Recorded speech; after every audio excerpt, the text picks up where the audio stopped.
सबको जय मसीह। फिर से एक नए एपिसोड में स्वागत है आपका।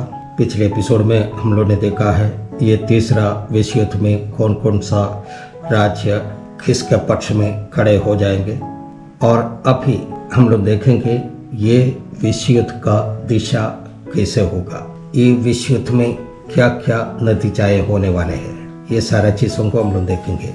एक वचन को पढ़ते हैं, एजेकियल 38 का 9वां वचन। तू चढ़ाई करेगा और आंधी यानी कि बादल की नाई आएगा और अपने सारे दिलों और बहुत देशों के लोगों के समेत मेघ के समान देश पर छा जाएंगे। हालेलुया। अभी हम लोग सब जानते हैं BC 587 में प्राचीन तरीके का युद्ध विद्या का प्रयोग करने के समय में यहेजकेल भविष्यवक्ता आत्मा में होकर चिल्लाकर कहता है, तो मेघ के समान आएगा। ये वचन को पूर्तिकरण है आजकल का युद्ध विमान यानी कि फाइटर प्लेन। आप टीवी में, डिस्कवरी चैनल में और सोशल मीडिया में सब देखे होंगे।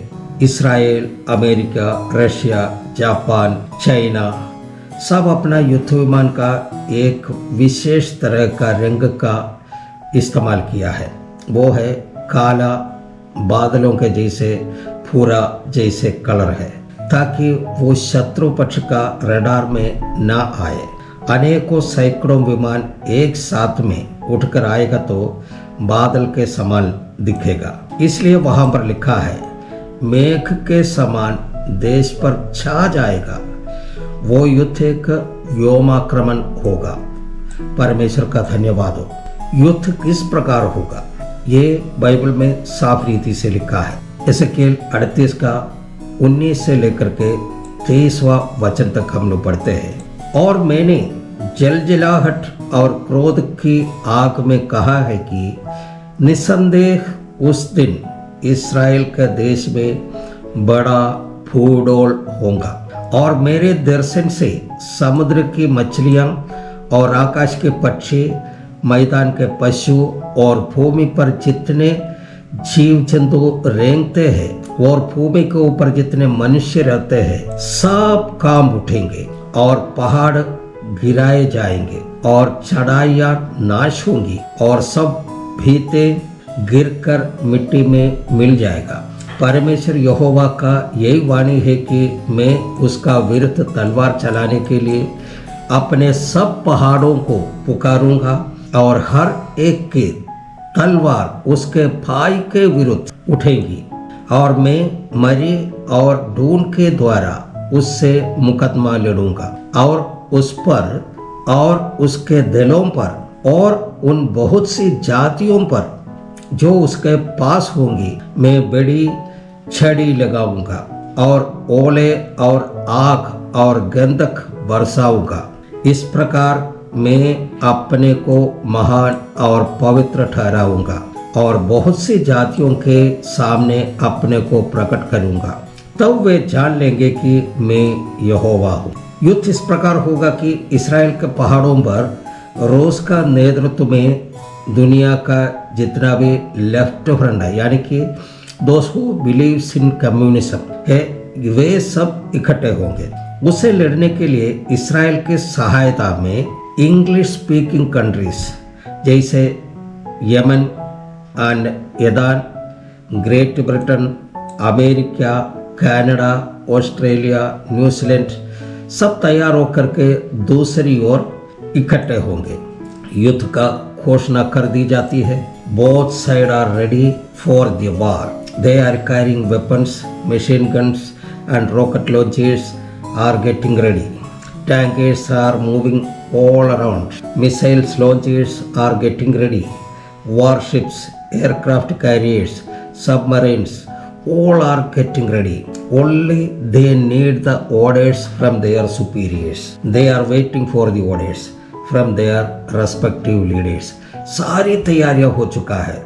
युद्ध के लिए जो कुछ भी सामग्री है सारा तैयार है, सब कुछ तैयार है, सब रेडी है। और हम ऐसे कल्पना कर सकते हैं सारे तैयारियां हो चुका है, केवल आदेश मिलने का देरी है। आदेश मिलते ही बंदूकें गोली बरसाना शुरू करेंगे, रॉकेट लॉन्चर से रॉकेट उगलेगा, टैंक गेट से गोला छोड़ दिया जाएगा, युद्धपोतों से, अंदर वाहिनी से और जमीन से अंदर में गाड़े हुए मिसाइलें निकलेगी, रॉकेटें निकलेगी, युद्ध विमानों से बम बरसाएगी, परमाणु अस्त्र निकलेगी।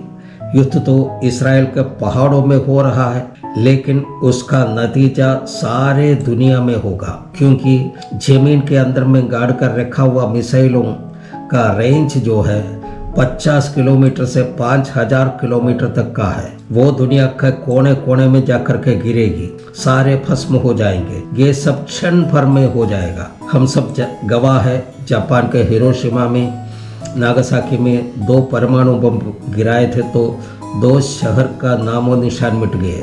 और अब 75 साल बाद साइंस और टेक्नोलॉजी इतना एडवांस हो गया कि उन दिनों की परमाणु अस्त्र की अपेक्षा कितनी गुना बढ़ गया होगा, उनका कैपेसिटी कितना गुना बढ़ गया होगा, उनका स्पीड कितना गुना बढ़ गया होगा, इनका जो विस्फोट का जो पावर है वो कितना बड़ा हो गया होगा।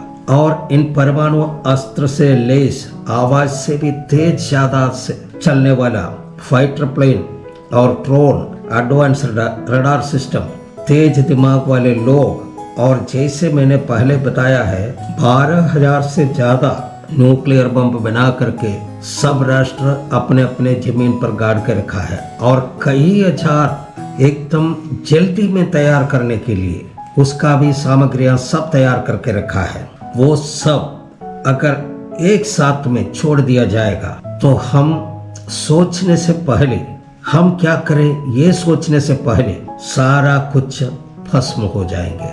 लेकिन आपको एक बात बताना चाहते हैं, परमेश्वर का वचन में लिखा है युद्ध परमेश्वर का है। इस दुनिया में जहां पर भी युद्ध होता है, जिस देश में भी युद्ध होता है, जमीन में, समुद्र में, आसमान से होता है, ये सारा का सारा युद्ध का कंट्रोल जो है वो परमेश्वर अपने तरीके से करता है। वो सारे का कंट्रोल अपने पास में रखे हुए है। हालेलुया। लेकिन वास्तव में उस समय उस रणभूमि यानी कि इस्राएल का पहाड़ पर क्या होगा, दुनिया का सुपर पावर जैसे सोचता है वैसा नहीं होगा। आपका मालूम है उधर का उसका माहौल सारा बदल जाएगा। सारा प्लानिंग करके, बहुत सारे सोच विचार करके, बहुत सारे तैयारियां करके रखा है, लेकिन वो सिचुएशन सारा बदल जाएगा। उसके बाद क्या होगा, हम बाइबल का एक वचन पढ़ के आपको सुनाना चाहते हैं। यहेजकेल 38 का 19वां वचन, ध्यान से सुनिएगा। और मैंने जलजलाहट और क्रोध की आग में कहा है कि निसंदेह उस दिन, जिस दिन माने वो जो वार डिक्लेयर होगा, उसी दिन इस्राएल के देश में बड़ा फूडोल होगा। एक बार और पढ़ के सुनाते हैं। और मैंने जलजलाहट और क्रोध की आग में कहा है कि निसंदेह उस दिन इस्राएल के देश में बड़ा फूडोल होगा। जब दोनों पक्षों का सारी तैयारियां हो चुके होंगे, केवल आदेश मिलने का देरी ही होंगे, सर्वशक्तिमान परमेश्वर अपना हाथ को हिलाता है, तब एक बड़ा फूडोल उसी जगह पर होगा, इस्राएल के पहाड़ों पर होगा। सारी तैयारियां जो करके रखा था वो सारे तहस नहस हो जाएगा। सारे वार्ता विनिमय जो कम्युनिकेशन सिस्टम है वो सारा संविधान नष्ट हो जाएगा। युद्ध के लिए सिग्नल देता है, लेकिन सिग्नल स्वीकार करने के लिए रिसीवर नहीं होगा। रिसीविंग करने के लिए वहां पर सैनिक नहीं होगा। मिसाइल छोड़ने के लिए बटन दबाएगा, लेकिन संचार संविधान नष्ट होने से, वो खराब होने से वो मिसाइल वहां से नहीं छूटेगी, और वहीं पर हो सकता है वहीं पर ही विस्फोट हो जाएगा। युद्ध इस्राएल के पहाड़ में होगा, लेकिन उसका कंट्रोल करने वाला मॉस्को में, न्यूयॉर्क में, सिडनी में, टोक्यो में, बीजिंग में सब बैठा हुआ उसका नेता लोग, उनको कुछ भी समझ में नहीं आ रहे हैं क्या हो रहा है, क्योंकि कम्युनिकेशन सारा सिस्टम खत्म हो गया है। उनको युद्ध भूमि का खबर नहीं मिल रहा है, किसी को कुछ पता नहीं। सैनिक अधिकारियां परेशान है क्योंकि इन सारे युद्ध का नियंत्रण अभी सर्वशक्तिमान परमेश्वर का हाथ में है। Hallelujah, hallelujah. इस संदर्भ में एक वचन और पढ़ना चाहते हैं, यहेजकेल का 38 का 21 वचन। परमेश्वर यहोवा का यही वाणी है कि मैं उसके विरुद्ध तलवार चलाने के लिए अपने सब पहाड़ों को पुकारूंगा और हर एक की तलवार उसके भाई के विरुद्ध उठेगी। Hallelujah, hallelujah. ऐसे ही तीसरा विश्व युद्ध में पूर्ण रूप से नहीं, फिर भी भागिक तौर पर दुनिया का ज्यादातर राज्य और उसका शासन का अंत होगा और एक नया शासन का शुरुआत होगा। वो नया शासन का शुरुआत होगा यूरोप में। तो यहाँ पर वचन में जैसे परमेश्वर का वचन में लिखा है, मैं तलवार उठाऊंगा और उसके भाई के विरुद्ध में उठेगी। यानी कि मान लीजिए रशिया मिसाइल दबा भी दिया, मैंने कम्युनिकेशन सिस्टम किसी तरह से कर भी दिया है, तो वो मिसाइल जाकर के अमेरिका में नहीं गिरेगा, बल्कि उसी के साथी लोग जो है, उसी का जो सहयोगी जो देश है, उसी के ऊपर में गिरेगा। यहाँ पर लिखा है उसका भाई के विरुद्ध उठेगी। मैंने ऐसे अपने आप में सब नष्ट हो जाएंगे। इस दुनिया का ज्यादातर राज्य का ज्यादातर जो सैनिक शक्ति है वो सारे खत्म हो जाएंगे, सब कुछ खत्म हो जाएंगे। कैसे? अपने आप में दूसरे देश को कोई नुकसान नहीं पहुंचा पाएंगे। तो उसके बाद क्या होगा? एक सारे शासन खत्म हो गया, सारे हथियार खत्म हो गया, सब कुछ नष्ट हो गया। उसके बाद क्या होगा? एक एकाधिपति शासक उठ खड़े होंगे। वो कहाँ पर होगा? वो यूरोप से निकलेगा। वो नया शासन का पृष्ठभूमि बताने के लिए बहुत समय का जरूरत है। वो सब दूसरा एक हमारा वीडियो सब एक श्रृंखला आ रहा है, उसी में हम बताएंगे, क्योंकि अंतिम समय का घटनाओं के बारे में पूरा डिटेल्स में उसी में हम बताएंगे। तीसरा, इस विश्व युद्ध का परिणाम से होने वाली बातें, ये सब उसी दिन बताएंगे। आज इस दुनिया में जो बड़े बड़े शक्तिशाली राष्ट्र है सब खत्म हो जाएंगे। जितना भी प्रकार के शासन है वो हटा दिया जाए, जनकीय शासन हटा दिया जाएगा। एक एकाधिपति शासक यूरोप में से उभर कर आएगा। उसको हमारे हाथ में रखा हुआ ये बाइबल बताते हैं विरोधी मसीह का शासन, एंटी क्राइस्ट। यूरोप में इसका पृष्ठभूमि तैयार हो रहे हैं। यूरोपियन यूनियन का नया मुद्रा व्यवस्था द्वारा पृष्ठभूमि तैयार हो रही है,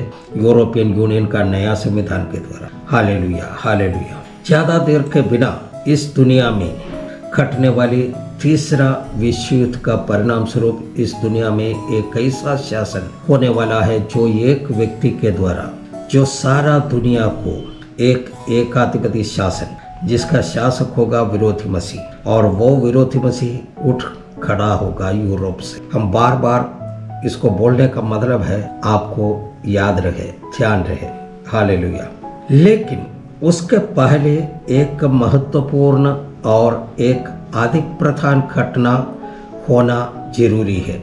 हमारा यीशु मसीह का दूसरा आगमन उसके पहले होना है।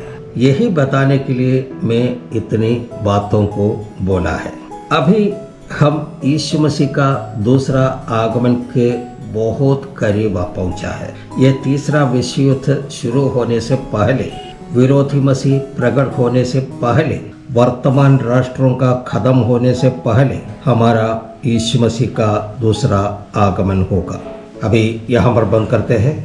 सबको जय मसीह, सबको धन्यवाद।